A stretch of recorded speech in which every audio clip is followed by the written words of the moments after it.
बात करेंगे हम लोग अमाइंस के आगे के प्रिपरेशन ऑफ मेथड के बारे में। अभी तक मैंने आपको अमाइंस में हॉफमैन ब्रोमोमाइड रिएक्शन के बारे में बताया, जो कि लैब प्रिपरेशन मेथड है किसके लिए, मिथाइल और इथाइल अमाइन के लिए। तो Hoffmann bromamide reaction is the lab preparation method for methyl and ethyl amine. ठीक है, और क्या खास ध्यान रखना है हॉफमैन ब्रोमोमाइड में, इसमें एक कार्बन जो है अमाइड के कंपैरिजन में कम हो जाएगा। उसके बाद हम लोगों ने बात किया अगले स्टेप पर, तो अगला स्टेप लिया हॉफमैन अमाइन सिंथेसिस और हॉफमैन अमोनोलाइसिस। तो अमोनोलाइसिस के अंदर एल्काइल हैलाइड और अमोनिया की रिएक्शन करते हैं, एल्काइल हैलाइड और अमोनिया की रिएक्शन करते हैं, जिससे मिक्सचर ऑफ प्राइमरी, सेकेंडरी और टर्शियरी अमाइन बनता है। That mixture is finally converted into quaternary salt. और इस रिएक्शन में मैंने आपको एक बात बताया था कि अगर एक्सेस ऑफ अमोनिया यूज करेंगे तब ध्यान रखना है, तब मेजर प्रोडक्ट क्या बनेगा, प्राइमरी अमाइन बनेगा। ठीक है, इसके बाद अल्कोहल का अमोनोलाइसिस। अल्कोहल को अगर अमोनिया से ट्रीट करते हैं इन presence of only in presence of zinc chloride, तब मिलेगा प्राइमरी अमाइन। अल्कोहल को अमोनिया के साथ अगर ट्रीट करते हैं तो मिल जाएगा प्राइमरी अमाइन। ठीक है, अल्कोहल को अमोनिया के साथ जिंक क्लोराइड के प्रेजेंस में ट्रीट करेंगे तो प्राइमरी अमाइन, क्योंकि जिंक क्लोराइड जो है वो स्ट्रॉन्ग डिहाइड्रेटिंग एजेंट है। जबकि ये रिएक्शन अगर एल्यूमिना या थोरिया के प्रेजेंस में होगी तो इसमें mixture of primary, secondary and tertiary amine as a product मिल जाएगा। तब क्या प्रोडक्ट मिल जाएगा, mixture of primary, secondary and tertiary amine. तो this is conversion of alcohols from ammonia. उसके बाद हमने कल अल्कोहल फ्रॉम अमाइंस, उसके बाद हमने बात किया एसिड से। तो एसिड से अमोनिया पे जाने के लिए हम क्या यूज करेंगे, स्मिट रिएक्शन यूज करेंगे, where acids are reacts with hydrazoic acid, जहां पर कार्बोक्सिलिक एसिड की रिएक्शन हाइड्रोजोइक एसिड के साथ करवाते हैं। तो कार्बोक्सिलिक एसिड को जब हाइड्रोजोइक एसिड के साथ ट्रीट करेंगे तब आपको अमाइंस मिल जाएगा। इसमें भी 1 कार्बन लेस हो जाता है। इसके बाद हमने बात किया कर्टियस रिएक्शन के बारे में। तो कर्टियस रिएक्शन में अमाइंस कर्टियस रिएक्शन में पहले एसिटिल क्लोराइड को ट्रीट करते हैं NaN3 के साथ, this is called sodium azide. तब कंपाउंड मिलेगा एसिटॉक्सीजाइड और ऑक्सीजाइड का हाइड्रोलिसिस करने पर कंपाउंड मिल जाएगा ammonia.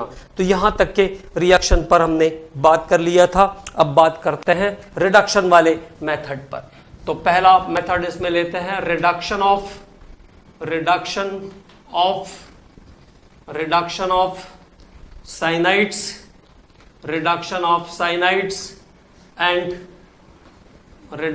Cyanides and isocyanide, reduction of cyanide, isocyanide and amides in amide and nitroalkane। तो इन सभी प्रोसेस से भी हम अमाइंस पे जा सकते हैं। Reduction of cyanides, isocyanides and nitroalkanes. तो देखो, जैसे मेरे पास पहला मेथड लेते हैं, CH3CN है, मिथाइल साइनाइड। मिथाइल साइनाइड का अगर हम रिडक्शन करते हैं methyl cyanide with LiAlH4, lithium aluminium hydride और रेनी निकल एल्यूमिनियम कपल से अगर इसको रिड्यूस करते हैं तो ये कंपोजिशन कहाँ पे पहुंच जाएगा, अमाइंस पे पहुंच जाएगा। This composition give amines. तो क्या मिल जाएगा आपको, CH3 CH2 NH2 मिल जाएगा, CH3 CH2 NH2 मिल जाएगा। तो this is conversion of cyanide into amines. तो ये पहला प्रोसीजर हुआ। और दूसरा रिएक्शन इसमें आता है मेंडियस रिडक्शन। और मेंडियस रिएक्शन क्या लीजिए आप, Mendius reaction when amines are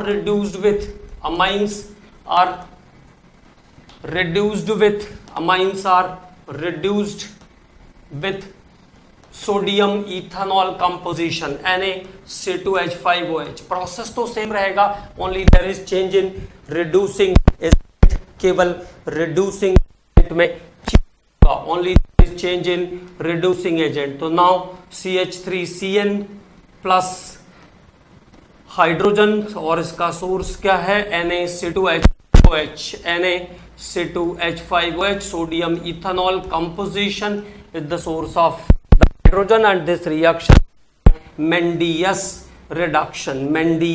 reduction कहते हैं इसको। और क्या प्रोडक्ट बन जाएगा, प्रोडक्ट H3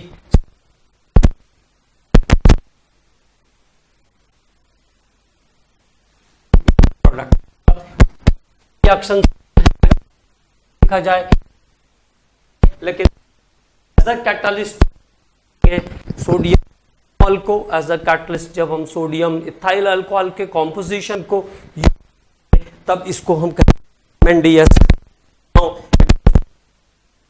रिडक्शन। तो ये दो हो गए आपके साइनाइड वाले कॉम्पोजिशंस हो गए दोनों।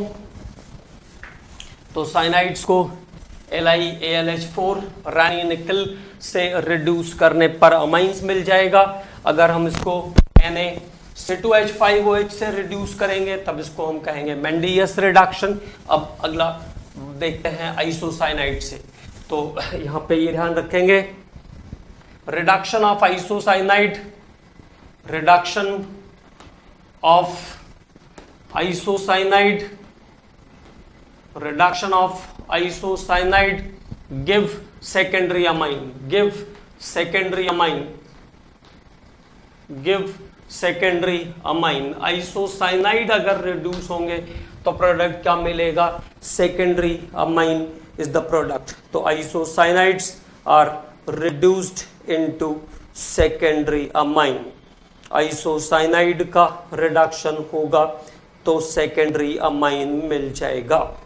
आइसोसाइनाइड्स are reduced into secondary amine. तो ये आपका रिएक्टेंट CH3NC और ये हाइड्रोजन कितने लगेंगे, हाँ 4, ओके ठीक है।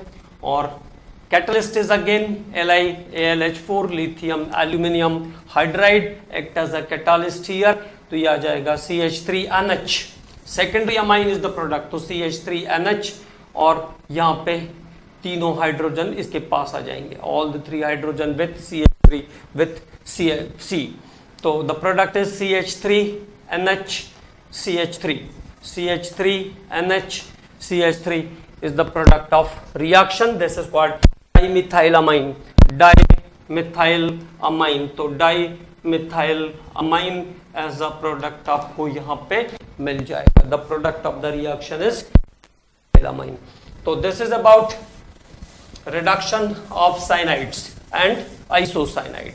साइनाइड के रिडक्शन पर प्राइमरी अमाइन मिलेगा, जबकि आइसोसाइनाइड के रिडक्शन पर सेकेंडरी अमाइन मिलेगा। इसी तरीके से हम इसमें एरोमेटिक को भी देख लेते हैं। तो अगर C6H5CN यूज करोगे, C6H5CN को अगर रिड्यूस करेंगे तो ये ध्यान रखना है यहाँ पर एनिलीन एज अ प्रोडक्ट नहीं आ रहा है, benzyl amine as a product आएगा। बाया LiAlH4 भी जाएंगे तो रिएक्शन सेम होगी। अभी आपको समझ में आ गया है। तो क्या बन जाएगा, CH2NH2 इज द प्रोडक्ट। क्या बन जाएगा, CH3NH2 इज द प्रोडक्ट। तो C6H5CH2NH2 इज द प्रोडक्ट। तो this is called benzyl amine. इसको हम क्या कहेंगे, बेंजाइल अमाइन कहेंगे। ये एनिलीन नहीं है, ये ध्यान रखना है। तो बेंजाइल अमाइन अगर आप फिनाइल साइनाइड को रिड्यूस करोगे तो इस रिएक्शन पे प्रोडक्ट बनेगा बेंजाइल साइनाइड। और अगर C6H5NC को रिड्यूस कर देंगे, फिनाइल आइसोसाइनाइड को अगर हम रिड्यूस करते हैं, if phenyl isocyanide is reduced then product is C6H5NH CH3 N methyl aniline, इसको हम कह सकते हैं N methyl aniline is the product. और ये सेकेंडरी अमाइन का एग्जांपल होगा, सेकेंडरी अमाइन। तो methyl aniline is the product. तो this is reduction of cyanide and isocyanide. अब बात करते हैं reduction of amides के बारे में. तो देखो जब हमने हॉफमैन ब्रोमोमाइड रिएक्शन किया था तब अमाइड ने क्या किया था, 1 कार्बन एटम लेस वाला अमाइन बना के दिया था, 1 कार्बन एटम था. अब बात करते हैं रिडक्शन के बारे में. अमाइड का reduction CH3CONH2 is reduced here with same catalyst LiAlH4. तो LiAlH4 is the best reducent. तो catalyst LiAlH4 lithium aluminum hydride or NaC2H5OH is also taken here as a catalyst. NaC2H5OH को भी as a catalyst हम use कर सकते हैं. NaC2H5OH को भी एज अ कैटलिस्ट यूज कर सकते हैं. तो क्या होगा, वाटर एलिमिनेट हियर, वाटर यहां से एलिमिनेट हो जाएगा और सेम कार्बन का अमाइन बन जाएगा. The amine is CH3CH2NH2. CH3CH2NH2 is the product. CH3CH2NH2 यहाँ पे आपको प्रोडक्ट मिल जाएगा.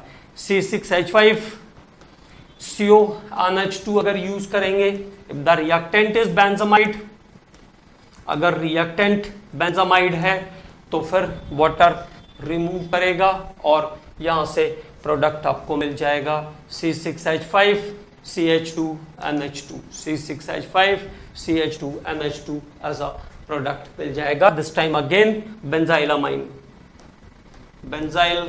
Amine as a product.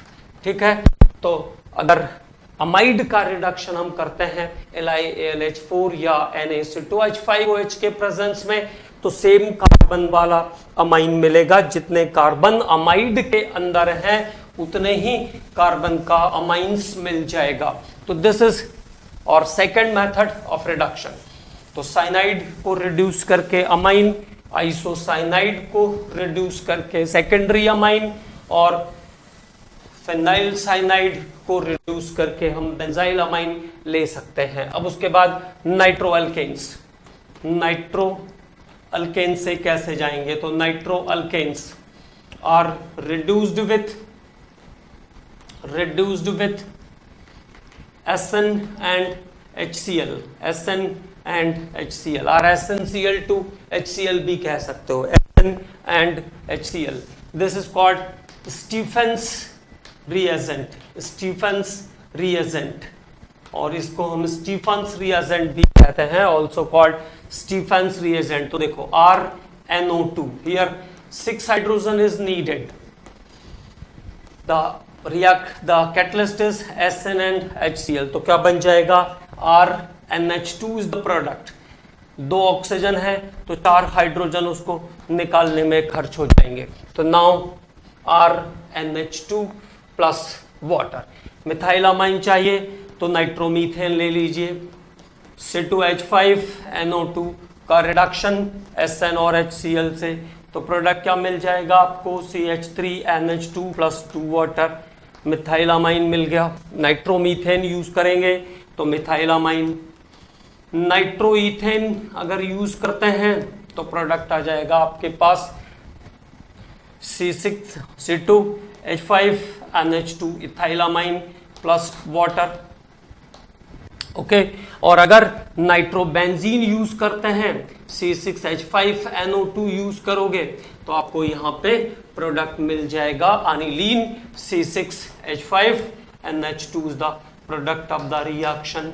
तो this is reduction of nitroalkanes in presence of nitroalkane का reduction in presence of SN and HCl. तो SN और HCl के प्रेजेंस में नाइट्रोअल्केन को रिड्यूस करके भी हम आगे कैरी कर सकते हैं. ठीक है,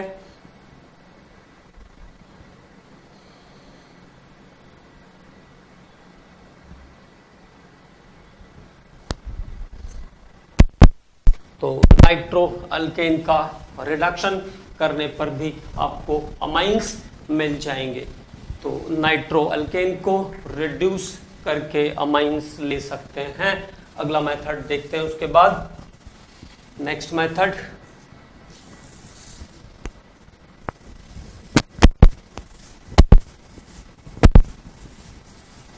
तो this is by the reduction of nitro alkanes.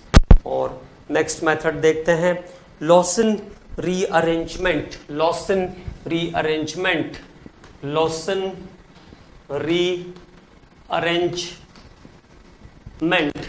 तो लॉसिन रीअरेंजमेंट में क्या करते हैं, जो एसिड क्लोराइड वाला कंपाउंड है RCOCl,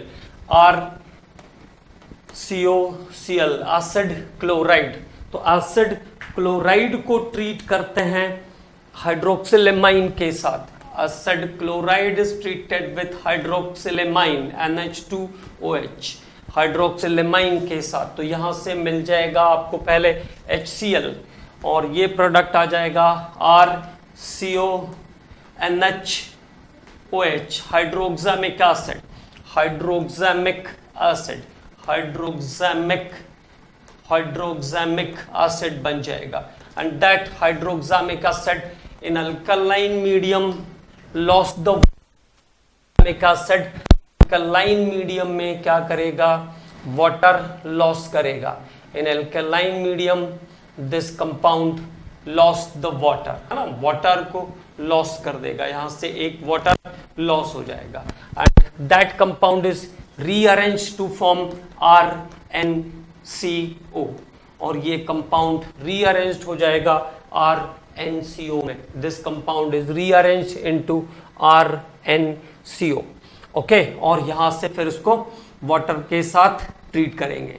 now again treated with water, तो देखो HOH और ये नाउ ट्रीटेड विथ वाटर और एल्कलाइन वाटर, अल्कली यूज कर लेते हैं, aqueous solution of alkali use कर लेते हैं तो ज्यादा क्लियरली आ जाएगा प्रोडक्ट आपका। एक्वस सॉल्यूशन ऑफ एल्कली, तो KOH और KOH, तो ये हुआ KOH और ये हुआ आपका KOH, aqueous solution of alkali, aqueous KOH। तो यहां से ये K2CO3 एलिमिनेट कर देगा, K2CO3 एलिमिनेट कर देगा और प्रोडक्ट आ जाएगा RNH2 plus K2CO3, RNH2 plus K2CO3 is the product of this reaction. So this is conversion of hydroxamic acid into amines. Hydroxamic acid का amines में कन्वर्जन है। यहाँ पे RCON दिख रहा है, ये रीअरेंज होकर के RNCO बन जाता है, ये ध्यान रखेंगे। तो RNCO बन जाएगा और उसका जब रीअरेंजमेंट के बाद aqueous solution of KOH use किया हमने, और aqueous solution of KOH use करने के बाद वो कंपाउंड कन्वर्ट हो गया है अमाइंस के अंदर। अब बात करते हैं अगले स्टेप पर, तो that is hydrolysis of cyanide, hydrolysis of isocyanide, isocyanide, hydrolysis of isocyanide, hydrolysis of isocyanide. देखो साइनाइड का जब हाइड्रोलिसिस करते हैं, साइनाइड का जब हम हाइड्रोलिसिस करते हैं तो एसिड बनता है। आइसोसाइनाइड जब हाइड्रोलिसिस करेंगे तो अमाइन बनेगा, CH3NC, CH3NC बाया वाटर। तो वाटर के थ्रू इसको हाइड्रोलाइज करने की कोशिश कर रहे हैं, तो बाया वाटर, है ना। ऐसे नहीं लिखे तो ज़्यादा बेटर रहेगा, सिंपली लिखते हैं तो आसानी से आपको प्रोडक्ट समझ में आएगा। तो देखो HOH और ये HOH और प्रोडक्ट, तो आइसोसाइनाइड का हाइड्रोलिसिस CH3NH2, CH3NH2 और HCOOH is the by product acid HCOO। तो किसी भी जब हम हाइड्रोलिसिस करेंगे आइसोसाइनाइड का, जब हाइड्रोलिसिस करेंगे तो प्रोडक्ट बन जाएगा अमाइन, जबकि साइनाइड का हाइड्रोलिसिस हम करते हैं तो प्रोडक्ट बनता है एसिड। तो देखो CH3NC, phenyl isocyanide, phenyl isocyanide plus water. Now the product is C6H5NH2 plus formic acid, HCOH is the product, formic acid as the product, है ना। तो फेनाइल आइसोसाइनाइड से जाएंगे तो क्या बन गया, एनिलीन बन गया है एज अ प्रोडक्ट। तो क्या ध्यान रखेंगे, cyanide give acid, isocyanide give amines on hydrolysis, isocyanide का हाइड्रोलिसिस करेंगे तो प्रोडक्ट आ जाएगा अमाइंस। तो this is some important reaction related with the preparation of amines. Then next, Gabriel thalamide reaction. Gabriel thalamide reaction, अगला जो reaction आ रहा है, this is very very important reaction. Gabriel thalamide reaction used to prepare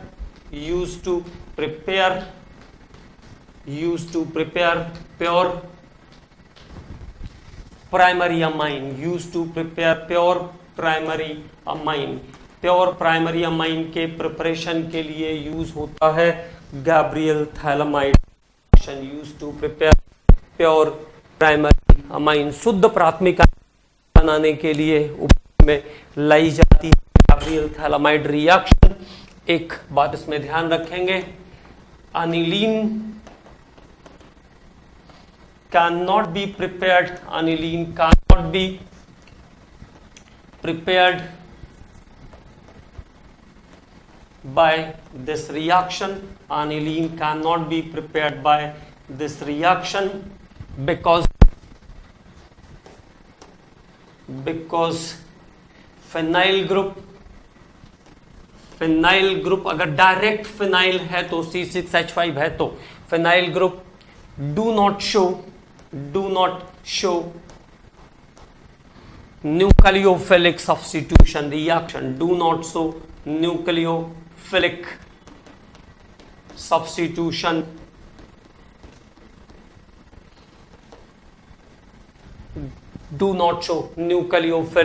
substitution reaction। मैंने ऐसा कि कोई भी aromatic नहीं बनेगा, मैंने स्पेशली बोला है कि अनिलीन नहीं बनेगा क्योंकि फिनाइल ग्रुप सीधे सीधे जो है वो nucleophilic substitution reaction normal condition पे शो नहीं करता है। Phenyl group do not show the nucleophilic substitution reaction, इसलिए गैब्रियल थैलामाइड रिएक्शन से अनिलीन नहीं बनाया जा सकता है। This one is the important point. तो ये एक पॉइंट फिर याद करके रखना है, Gabriel phthalimide reaction is not used to prepare aniline. Okay, अब चलिए रिएक्शन पे बात करते हैं। तो it is started from phthalimide, CONH is the phthalimide. तो ये पॉजिटिव और ये इसका नेगेटिव हिस्सा हाइड्राइड थैलामाइड, ये है थैलामाइड। पहले इसको KOH के साथ ट्रीट करेंगे। First of all it is treated with alkali, तो यहां से वाटर एलिमिनेट करेगा और वाटर एलिमिनेट करने के बाद जो आपका पहला रिएक्टेंट मिलेगा वो है CONK। This is called N potassium phthalimide. क्या बोलते हैं इसको? N potassium phthalimide. This is called N potassium phthalimide. और N पोटाशियम थैलामाइड को फिर देखो NK, तो यहां पे NH वाले में भी ऐसा नेगेटिव होगा, इनका नेगेटिविटी ज्यादा and K is positive, sorry है ना हियर। तो N इज नेगेटिव क्योंकि इसकी नेगेटिविटी ज्यादा है, NH, NK। पे RX यूज करोगे आप, RX, तो R पॉजिटिव और X नेगेटिव,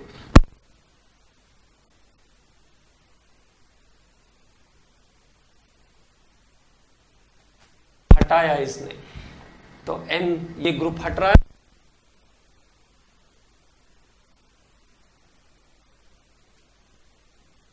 जो प्रोडक्ट बनेगा वो क्या है।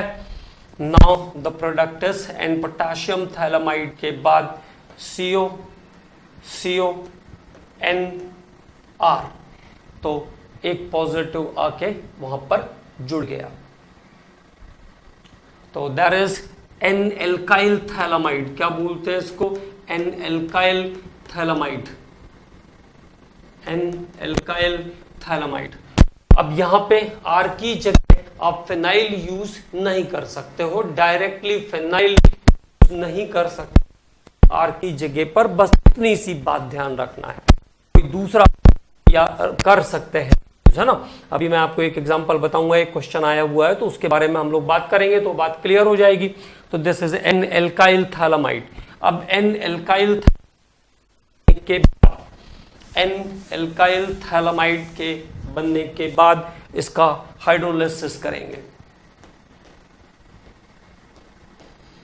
25% ऑफ HCl, 25% HCl के प्रेजेंस में, तो ये आपको प्रोडक्ट मिल जाएगा यहां से RNH2 plus phthalic acid, alkylamine plus phthalic acid. अब अगर आपको मिथाइलामाइन चाहिए हो तो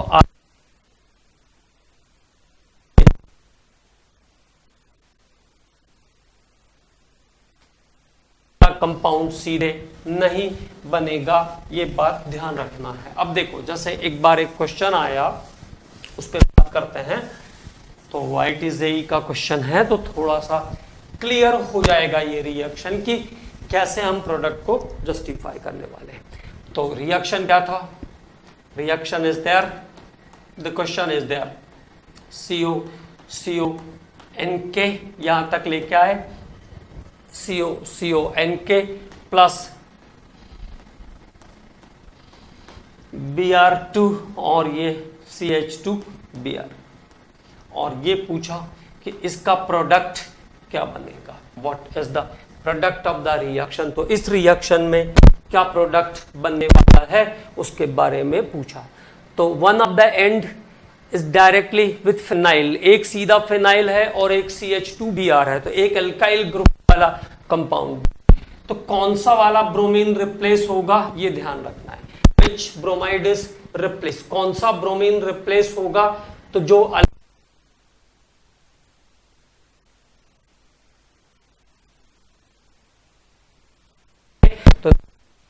is the product of the reaction, तो इस रिएक्शन में क्या प्रोडक्ट बन जाएगा, CO N, यहां तक तो हम क्लियर आ गए।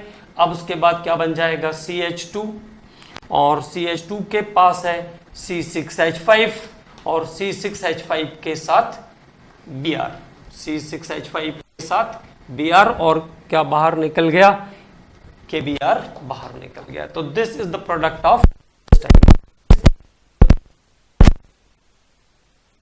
ये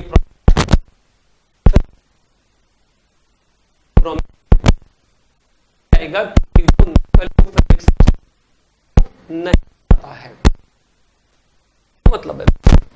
तो this one is the important reaction, pure primary amines के सिंथेसिस के लिए यूज होता है ये रिएक्शन, ये ध्यान रखेंगे। और फिनाइल अमाइन डायरेक्टली इससे रिएक्ट, फिनाइल अमाइन या एनिलीन इससे डायरेक्टली सिंथेसिस नहीं किया जा सकता है। और इसमें सेकेंडरी अल्काइल भी यूज हो सकते हैं, लेकिन जो मोस्ट प्रॉपर है वो है प्राइमरी के लिए, टर्शरी और क्वाटरनरी ग्रुप यूज नहीं किए जा सकते हैं।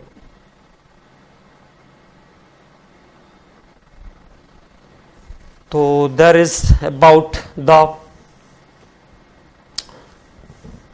प्रॉपर प्रिपरेशन ऑफ अमाइंस, ये हमने अमाइंस के प्रिपरेशन के बारे में पढ़ा, about the preparation of amines. अब बात करते हैं अमाइंस की प्रॉपर्टीज के बारे में। First of all physical properties, physical properties. Number 1, primary members,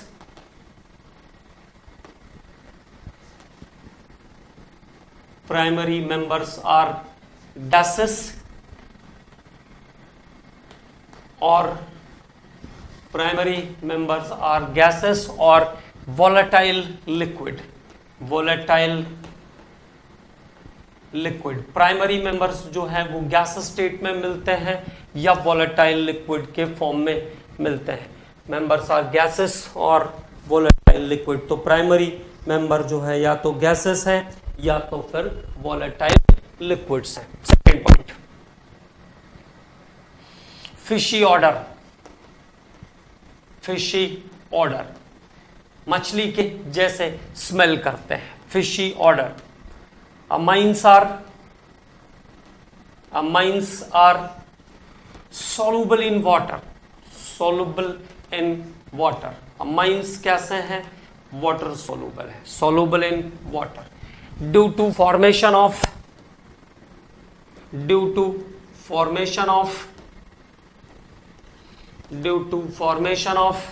intermolecular hydrogen bonding, intermolecular hydrogen bonding, due to formation of intermolecular hydrogen bonding। तो amines are the gases, primary members are the gases or volatile liquids। Fishy order के compound है, मछली के smell करते हैं। और amines are soluble in water, amines water soluble हैं क्योंकि वो वाटर के साथ हाइड्रोजन बॉन्डिंग बनाते हैं। और इसमें आपको मैंने एक बात बताया था, ध्यान रखना है, हैलाइड जो है पोलर तो रहते हैं लेकिन वो वाटर में इनसोलुबल होते हैं। अल्कोहल सोलुबल है, ईथर सोलुबल है, कार्बोक्सिलिक एसिड्स वाटर सोलुबल है। और इसके बाद अमाइंस की बारी आई तो ये भी वाटर सोलुबल कंपाउंड्स हैं क्योंकि ये वाटर के साथ इंटरमोलिक्यूलर हाइड्रोजन बॉन्डिंग करते हैं। और एसिड तो अपना एसिड का भी हाइड्रोजन बॉन्ड होता है जैसे अल्कोहल का रहता है। ठीक है, तो it is about the common properties of amines, physical properties of amines. उसके बाद बात करेंगे बेसिक नेचर ऑफ अमाइंस में। एक बार फिर से बेसिक नेचर को डिस्कस लेते हैं। तो basic nature of amines, basic nature of amines,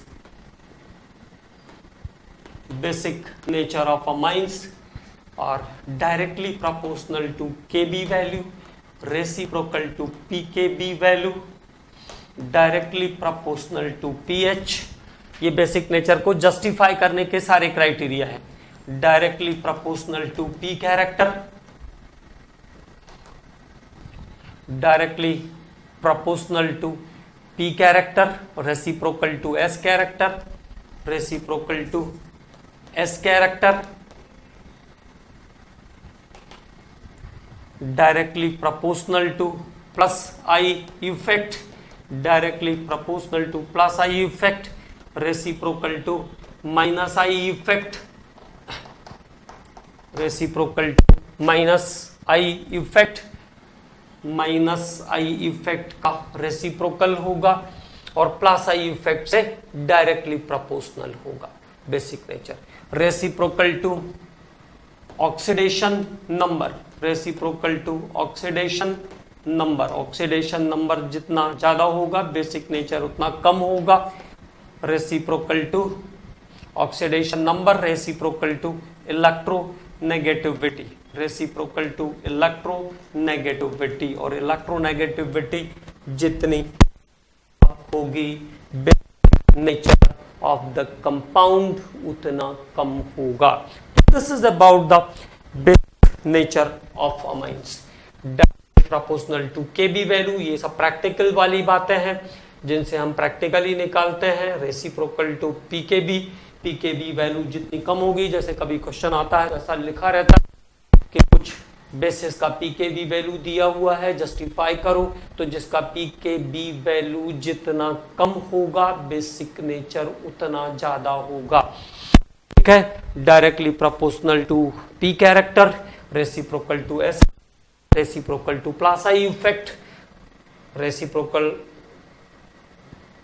और directly proportional to plus I effect and reciprocal to minus I effect. Minus I effect reciprocal होगा, reciprocal to oxidation number and reciprocal to electronegativity. This is the normal criteria to justify basic nature. ये इसके normal criteria है basic nature को justify करने का। अब बात कर लेते हैं जरा कुछ कंपाउंड्स के बारे में। तो ammonia is the lowest base, ammonia lowest base है। The logic is presence of lone pair of electron, presence of lone pair of electron, क्योंकि उसमें lone pair इलेक्ट्रॉन प्रेजेंट रहता है। अमोनिया लोएस्ट बेस है because of presence of lone pair of electron, क्योंकि उसमें lone pair electron present है। Second बात, alkyl amines are more basic than ammonia, more basic than ammonia। Alkyl amines जो होंगे वो अमोनिया से ज्यादा बेसिक हैं। Alkyl amines are more basic than ammonia because alkyl group show plus I effect, क्योंकि alkyl group के अंदर plus I effect valid होता है। Alkyl group show the plus I effect.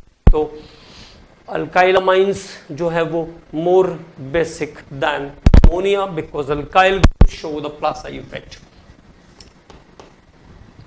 Phenyl amine और aniline ही लिख देता हूं मैं direct. Aniline is less basic than ammonia, less basic than ammonia because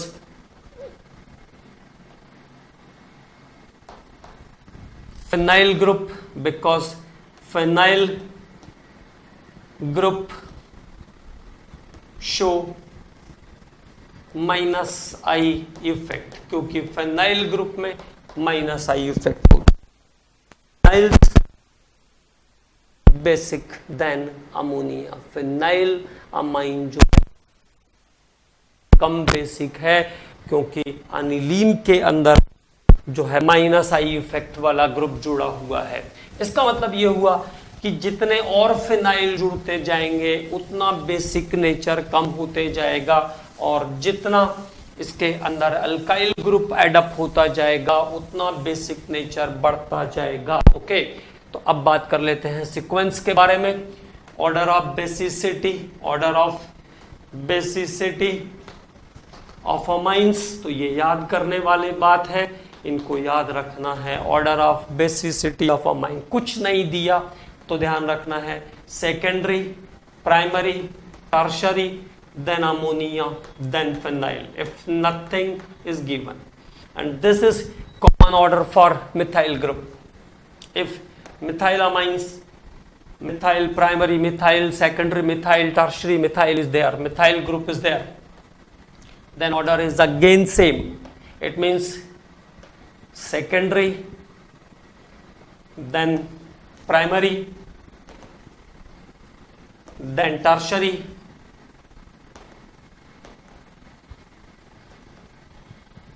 then ammonia, and then phenylamine.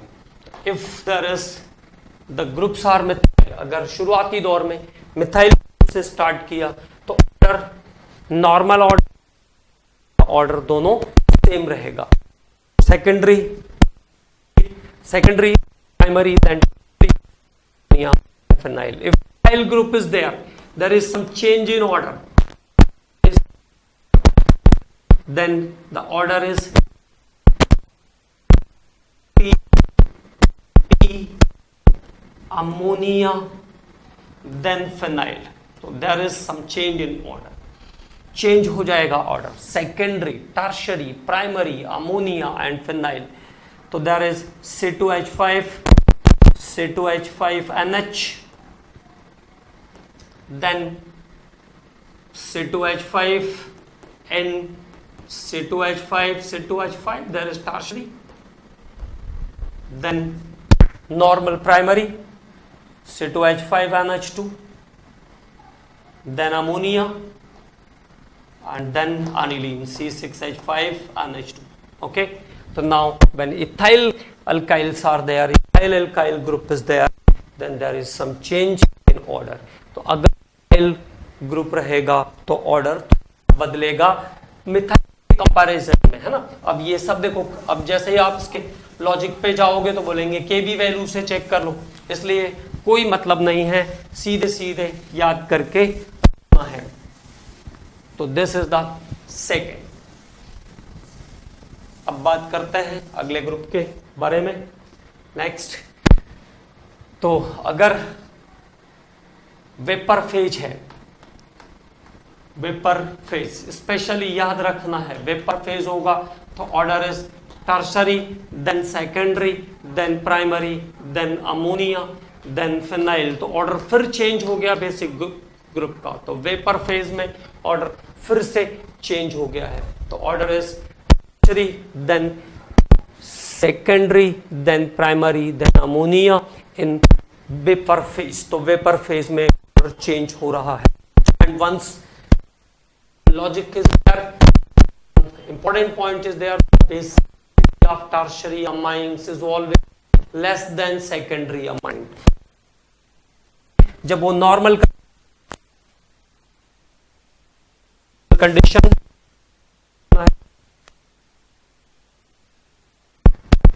Normal condition में क्या आ रहा है, टर्शरी अमाइन का जो बेसिसिटी है, basicity of tertiary amine,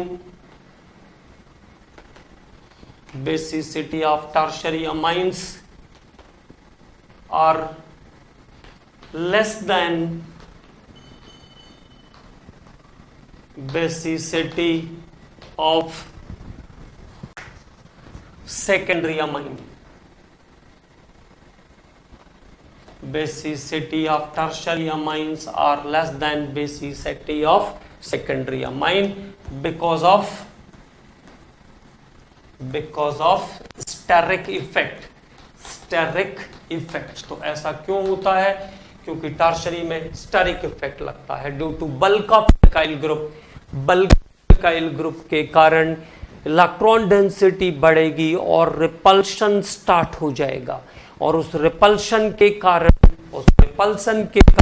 होगा स्टेरिक आएगा, and the new positive charge group can not attach easily. और जो नया पॉजिटिव ग्रुप है वो आसानी से अटैच नहीं हो पाएगा, और जब तक लोन पेयर ट्रांसफर नहीं होगा तब तक किसी भी कंपाउंड को आप बेस नहीं कह सकते हो। तो उसका टर्शरी अमाइंस का जो लोन पेयर, उसके पास लोन पेयर है सबसे ज्यादा, लेकिन जो डोनेट करने की कैपेबिलिटी है वो कम हो गई है। तो स्टेरिक इफेक्ट के कारण टर्शरी अमाइन का बेसिसिटी सेकेंडरी अमाइन के बेसिसिटी से कम हो जाएगा। Basicity of tertiary amines are less than basicity of secondary amine. देखो अगले ग्रुप पे बात करते हैं। जैसे एनिलीन है, तो एनिलीन और क्या क्या कर सकता है, N2H थे इसके पास, तो सेकेंडरी अमाइन हो सकता है ये, है ना, टर्शरी की कंडीशन हो गई है। NHCH3 इससे लेस बेसिक होगा, और देन एनिलीन। तो this is the basicity of aromatic amines. पहला आया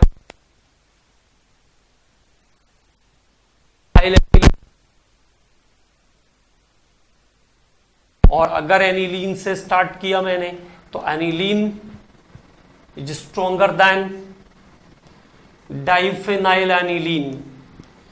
diphenyl amine, it is stronger then it is stronger than